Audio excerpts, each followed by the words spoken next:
Focus. Ideate. Innovate. Enable.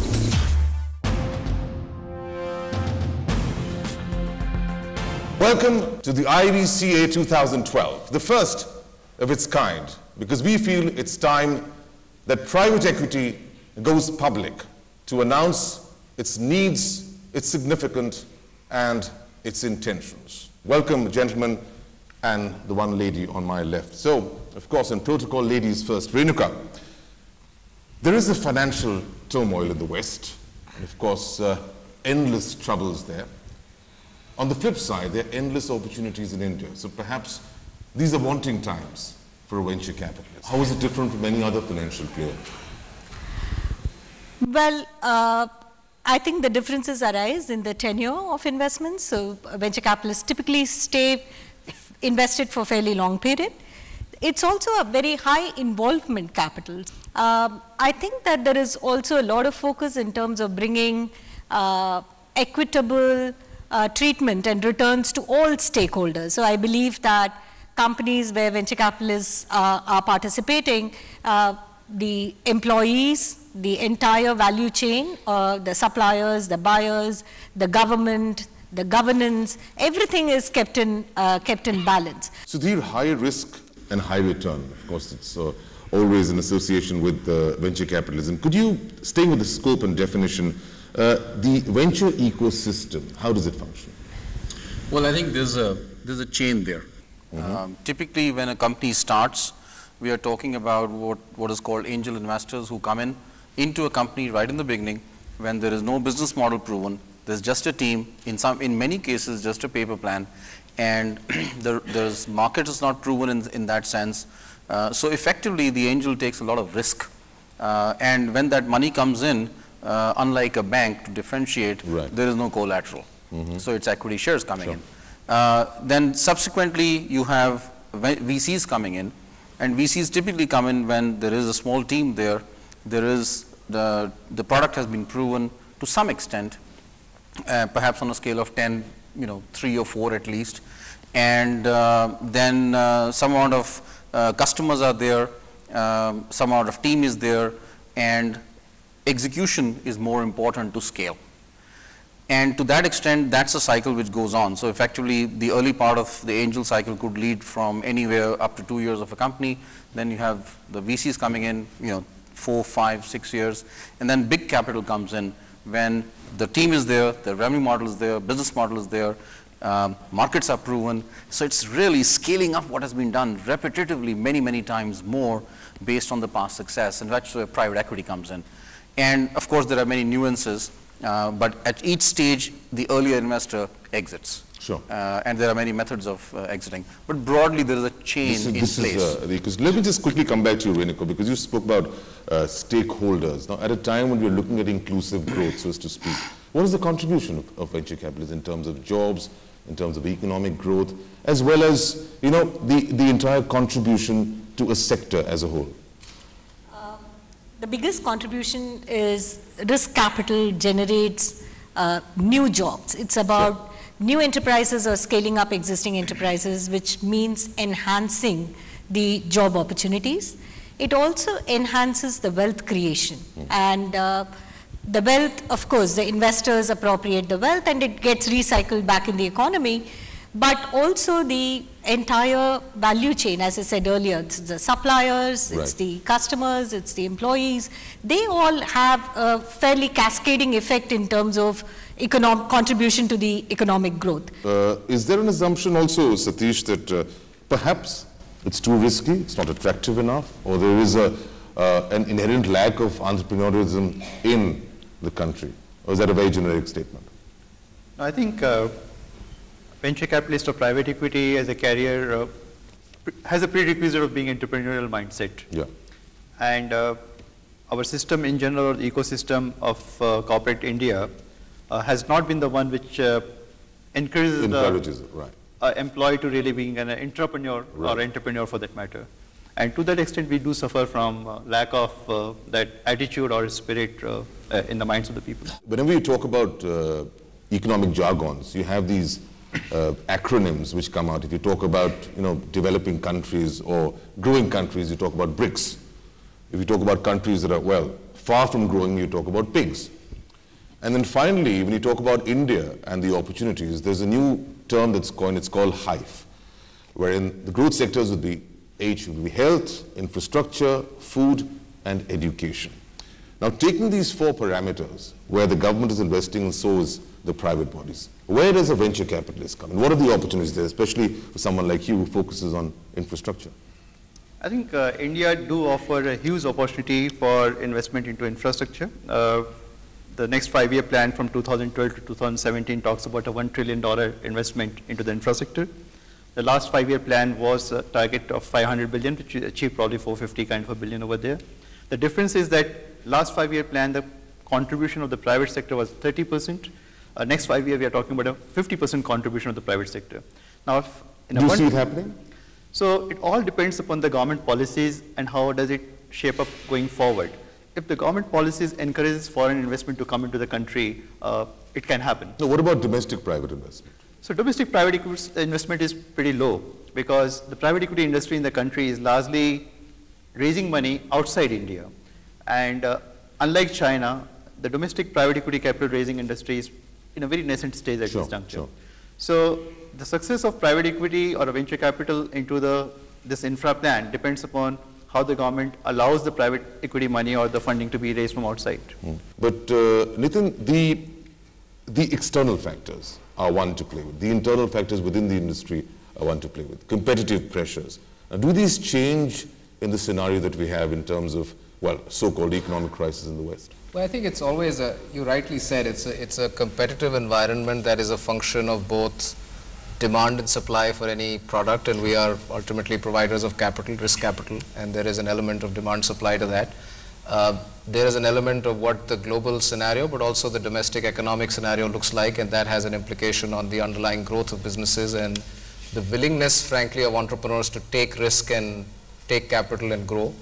But one of the important elements of our kind of capital is that structurally it allows you to play for long periods of time, and it allows you to invest through periods of stress and actually hold through periods of stress. And that is an important differentiator of what our class of capital provides versus other forms of risk capital or public market capital, because structurally our pools of capital are raised for long periods of time. So these are 7, 8, 10, 12-year type of money. And secondly, in most cases, our investors, the limited partners, do not have the ability to at call redeem their capital from our funds. Right. And what that means is when the going is tough, unlike a public market form of capital or a mutual fund which may see redemptions, we don't have that pressure on us, which means if the underlying businesses are good, let's say post-2008 Lehman crisis, if you had good businesses that you'd invested in, there was no reason for you to panic. There was no reason for you to head to the door. Instead, you would have said, can I invest more if there are interesting businesses which need capital?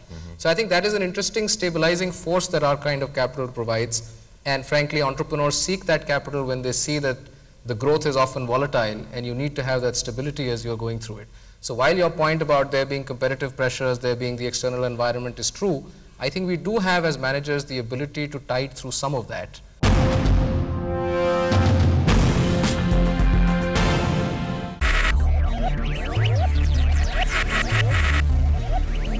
Focus. Ideate. Innovate. Enable.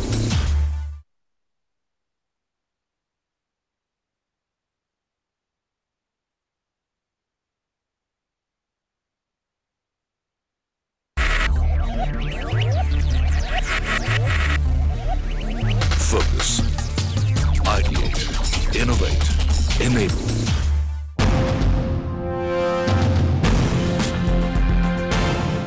Coming now actually to the power and the governance. Now, of course, policies, they often say there's a policy paralysis in this country. Do you say it's the same for as far as venture capital is concerned? Private equity as an asset class is fundamentally long-term in nature, right? Each of our funds are typically a 10-year horizon. Investment horizons are 5 to 7 years. One thing that most people would seek is long-term clarity and consistency in regulations. So when the government decided to bring out this new direct tax code bill, two of the fundamental tenets of that were that they would bring in clarity and consistency. Sure. However, when they wrote it down and they presented it and recent regulations, they've done anything but that. Right. So that is extremely worrisome. It affects the credibility of the country when there are knee-jerk reactions, when the rules of the game get changed midway. Let's talk about a hardcore element of tax. Does it bother you, the current state of taxes?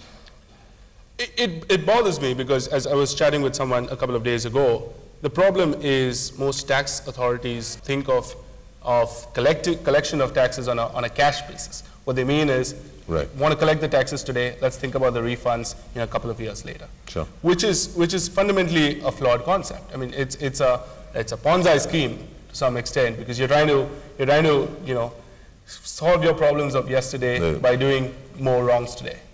Sure, and particularly when, as Nitin was saying, you're looking at a long-term horizon. So short-term measures, of course, don't work. Raja, let me get you in out here.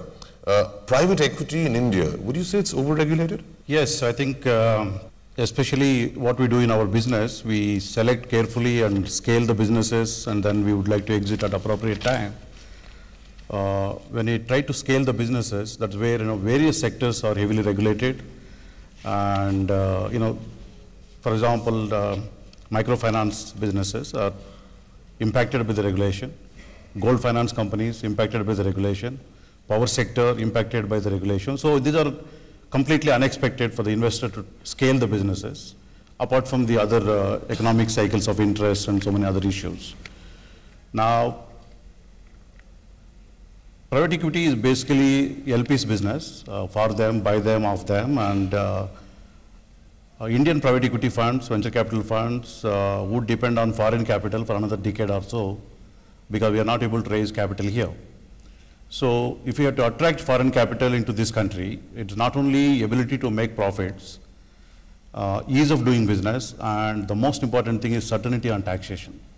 The huge uncertainty got created now, especially with the recent proposed amendments in the GAR provisions, retrospective amendments, and unless this uncertainty gets cleared, I think this allocation of capital to India will be decided based on that. Coming to AIF regulations, I think a few months back, the regulators proposed AIF regulations. Many of the industry players felt they are very overarching, and even though there is no investor protection angle, they were getting into operational issues, commercial issues. And I must say that the industry body very effectively articulated its concerns and inputs. And SEBI also was very, very responsive in receiving the inputs, and they really walked the talk and adopted the consultative approach. And we are really hoping that the AF regulations, which will get notified anytime now, will be definitely friendly and will allow this industry to thrive in this country. But also that will decide a lot that where the fund managers will pool the capital. If those regulations are facilitating and favorable, many of us will pool the capital in India. If not, the LPs will decide to pull the capital outside the country. And that's not a good move. What they say in this country, the only thing that's irregular is regulation. And that's perhaps a problem of plenty at some point. Darius, another acronym, risk itself, to my definition, is an acronym, where an R would typically stand for research, reputation, I would stand for innovation, S for service, and knowledge would be K. Now, why I call them, issues or elements of it, because if you talk about research, the intensity of research, it's never enough. If you talk about reputation, well, that's subjective. If you talk about innovation, that's still to be put to test. You talk about services, well, they're not backed by tangible assets. You talk about knowledge, it's ever evolving and it's dynamic. So the risk element is there in all these facets. Having said that, there are still lots of sectors where people like you invested in and done well. What are these sectors and why? The beauties of investing in the Indian marketplace at this point in time is that there seems to be opportunities across sectors. I would say infrastructure certainly is a big area of opportunity. Now, infrastructure is a large area. Within that, sub-segments such as construction, such as power generation, there's been relatively less activity on the transmission and distribution side. On ports, on logistics, I think all of these are areas that need a huge amount of capital for growth, and where projects that are well conceived and well funded seem to have an infinite demand and room for growth. So that is one area that I believe will see tremendous investment opportunity. Another area is the whole consumer area. Anything that is a play on the upwardly mobile, fast-growing Indian middle-class consumer that has aspirations to improve his standard of living. Those areas, again, will see a lot of activity. We've seen a lot of activity in the past, but I think that's just the tip of the iceberg. Over the next decade, consumer industries will really take in a lot of capital, but also provide good dividends to investors. Some segments like healthcare, we've already seen a large amount of private capital come in, invest, and also make money. In some other sectors, such as education, such as retail, there's a lot of potential, but there are certain regulatory restrictions which inhibit the free flow of capital in there. If some of these regulatory restrictions can be improved over time, such as in education, such as in retail, again, these sectors will see a lot more activity from the private sector.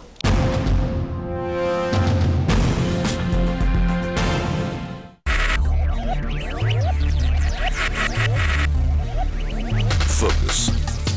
Ideate. Innovate. Enable.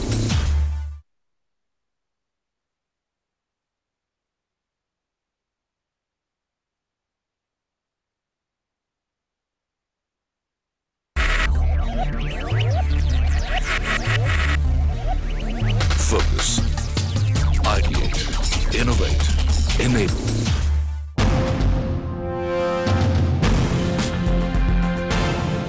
Right, now the exit is a point which you brought out, and that of course clearly is something that's looked at with a bit of suspicion, particularly in India. And if you look at the average, Sudhir, of how we've done with exits, it's not perhaps the best, but there is reason for that, isn't there? I think part of the, number one, have there been enough exits? No. Number two, have there been enough exits for that 50-odd billion to come in? The answer is yes. Obviously, there is a positive. Many of us sitting in this table and across here have enough exits to prove their track record and bring that capital in. I think many of us don't talk too much about it. I think time has also come not to just say enough exits have not taken place, which is true, but what has taken place is important as such. And how can more exits take place? Scale. Obviously exits take place when you have a good company on this thing. They can go public, they can be sold to buyers either within the country or outside the country, and that is when value is created. Are there enough buyers in the country? There are enough buyers in the country, but I think there are more buyers outside the country. So one of the bigger issues is whenever we build companies, at least in the venture world, we are actually selling more to outside the country rather than inside the country. Satish, I was fortunate to be invited by Warren Buffett to interview him, and the one line he said was that it's tough to invest, but it's even tougher to exit. Now, does that hold good also for the private equity players, and is there something that's peculiar to the Indian sector, which creates these hurdles for exit? The Indian circumstances, the hurdles around the maturity of the private equity industry as such. As we mature, the exits in terms of selling it to the next private equity person and giving the baton as a relay